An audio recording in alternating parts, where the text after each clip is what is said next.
اعوذ باللہ من الشیطان الرجیم، بسم اللہ الرحمن الرحیم، اللہم صلی علی محمد و آل محمد وعجل فرج قائم آل محمد۔ دیکھیے، جس طرح سے پہلے میں نے ٹاپک کے اوپر بات کی، آپ کو مطہرات کے بارے میں بتایا، پانی کی اقسام بتائی، مضاف پانی، آب مطلق کیا ہوتا ہے اس کے بارے میں بتایا، پھر آب مطلق کی اقسام بتائیں، وہ کون سی ہوتی ہے، 5 اقسام کے بارے میں بتایا۔ پھر آج کا ٹاپک ہے کہ کُر پانی۔ کُر پانی کا اصل میں مقصد کیا ہے، کُر پانی کہتے کسے ہیں، یہ آج ہم نے سارا جو ہے ڈسکس کرنا ہے۔ دیکھیں، کُر پانی کی صحیح مقدار جو اگر فقہی طور پر دیکھی جائے تو وہ اتنے بڑے برتن کی جگہ میں آ سکتا ہے کہ جتنی آپ اندازہ لگا لیں کہ گھر میں ٹینکی لگی ہوتی ہے پانی کی، اس کے اندر جتنا پانی ہم ڈالتے ہیں گھر میں جمع کرتے ہیں وہ ہوتا ہے ایک کُر پانی۔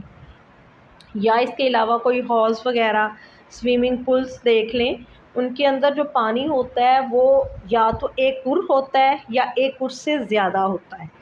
تو ایک کُر جو ہے اس کی مقدار جو ہے اس کو ہم نے ماپنا کیسے ہے، یہ ہمیں دیکھنا ہے۔ کہ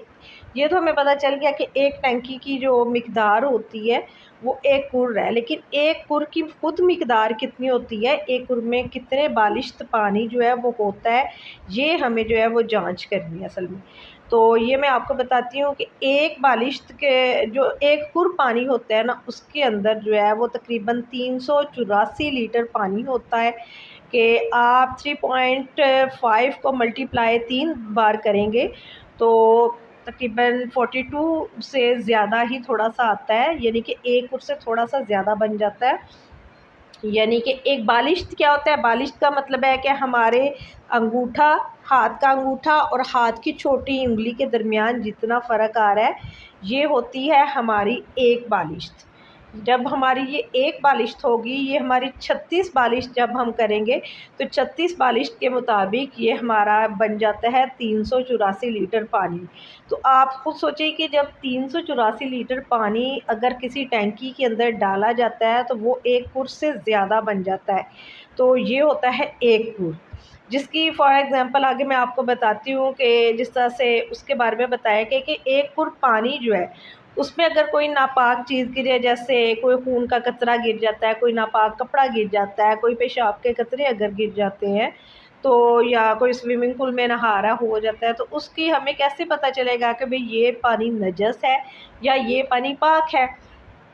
تو اس کے لیے ہمیں دیکھنا پڑے گا کہ اگر وہ چیز کُر پانی میں گرے لیکن پانی کا اگر رنگ نہیں بدلا، اس کی خوشبو نہیں بدلی، اس کا ذائقہ نہیں بدلا، تو وہ پانی جو ہے وہ پاک رہے گا، کیونکہ اس میں چینجنگ نہیں آئی۔ وہ پانی جو ہے خود بھی پاک ہے اور اگلی چیز کو بھی پاک کرنے کی صلاحیت رکھتا ہے۔ اب اتنے بڑے پانی کے اندر تھوڑا سا اگر خون کا قطرہ وغیرہ اگر گر جاتا ہے تو اس سے کیا ہوتا ہے کہ وہ پانی کا نہ تو ذائقہ چینج ہو رہا ہے، نہ پانی کی خوشبو چینج ہو رہی ہے، نہ پانی کا کلر چینج ہو رہا ہے۔ تو اس سے ہمیں کیا پتہ چلتا ہے کہ بھئی اس ایک کُر پانی جو ہے اس کی جو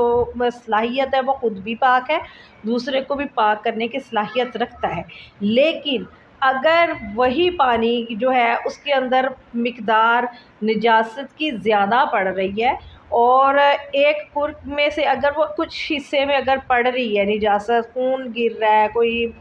کسی بھی قسم کی نجاست اگر جا رہی ہے،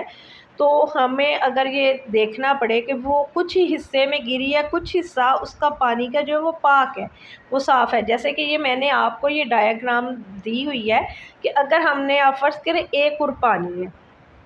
ایک کُر پانی کے اندر اگر یہ خون کے کچھ ڈراپس گرے یا کچھ گرا ہے، کوئی نجاست گری ہے، تو اس کا کیا ہے کہ اس کا کچھ حصہ جو ہے وہ نجاست والا ہوا ہے، کچھ جو ہے وہ صاف ہے بالکل۔ ہمیں کیسے پتہ چلے گا کہ یہ جو صاف پانی ہے یہ بھی صحیح ہے یا ناپاک ہو چکا ہے؟ تو یہ ہمیں اس بات کا مکمل طور پر یقین کرنا پڑے گا سب سے پہلے کہ یہ جو پانی بچ چکا ہے، جو جس کی نہ بو چینج ہے، نہ رنگ چینج ہے، نہ ذائقہ چینج ہے، یہ ہمیں دیکھنا پڑے گا کہ کیا یہ ایک کُر سے زیادہ ہے۔ اگر تو یہ کُر سے کم ہے تو یہ ڈیفینیٹلی نجس ہو جائے گا، پانی بھی نجس ہو جائے گا، یہ خود بھی ناپاک ہوگا اور کسی دوسری چیز نجاست کو بھی یہ پاک نہیں کر سکتا۔ لیکن اگر یہ ایک کر سے زیادہ ہے اور اس کا جو ہے وہ نہ تو رنگ چینج ہوا ہے، نہ اس کی بو چینج ہوئی ہے، نہ اس کا ذائقہ چینج ہوا ہے، یعنی پانی جو ہے وہ اپنی حالت اصلی میں موجود ہے، اور جو خون کے ڈراپس یا جو نجاست اس کے اندر گری ہے وہ اس میں محلول ہو کے اس کا کوئی عطا پتہ چل نہیں رہا کہ وہ اس میں گری تھی یا نہیں گری تھی، یعنی کہ یہ پر پانی اگر اس لحاظ سے آپ دیکھ سکتے ہو کہ اس کی مقدار زیادہ ہے، اور یعنی وہ خود بھی نجس نہیں ہوا اور اس کے اندر جو نجاست گری تھی اس نے اسے بھی پاک کر دیا ہے۔ لیکن اگر یہی چیز اس کا رنگ چینج کر دے، اس کا ذائقہ چینج کر دے، اس کی بو چینج کر دے، تو یہ پانی نہ خود پاک رہتا ہے نہ دوسری چیز کو پاک کر سکتا ہے، یعنی اپنی بھی صلاحیت کھو دیتا ہے اور نجاست کو پاک بھی نہیں کر سکتا۔ یہ وہ بنیادی باتیں ہیں کہ جو ہم لوگوں کو سمجھنا ضروری تھا، لیکن اکثر طور پر ایسی چیزیں ہوتی نہیں ہیں، لیکن فرض کیا اگر ہو جاتی تو ہمارے علم میں اتنی بات تو ہونی چاہیے نا کہ بھئی ہمیں پتہ ہو کہ کس پانی کے ساتھ ہم اپنی نجاست دور کر سکتے ہیں، کون سا پانی اتنی صلاحیت رکھتا ہے کہ وہ ہم یوز کریں، اس کے ساتھ ہم وضو کریں، اس کے ساتھ ہم غسل کر سکیں۔ آئی تھنک آپ کو اتنی ماشاءاللہ سے اچھے سے سمجھ آئی ہوگی۔ انشاءاللہ نیکسٹ ٹاپک کل لے کے آئے۔ آج ہم نے بات کی تھی جیسے کل پانی کے اوپر، اسے مکمل آپ کو میں نے جس طرح سے گائیڈ کیا، کل انشاءاللہ قلیل پانی کے اوپر کریں گے کہ قلیل پانی کے بارے میں کیا کیا احکام ہے، قلیل پانی جو ہے وہ اس کا کیا احکام ہے، اس کے لیے کیا حکم ہے شریعت میں، تو انشاءاللہ کل اس کے بارے میں ڈسکس کریں گے، لیکن کل دو کریں گے، کل قلیل پانی اور جاری پانی دونوں کے دونوں جو ہے ہم ڈسکس کریں گے۔ اپنا بہت سا خیال رکھیے گا، دعا میں یاد رکھیے گا۔ اللہ حافظ، ٹیک کیئر۔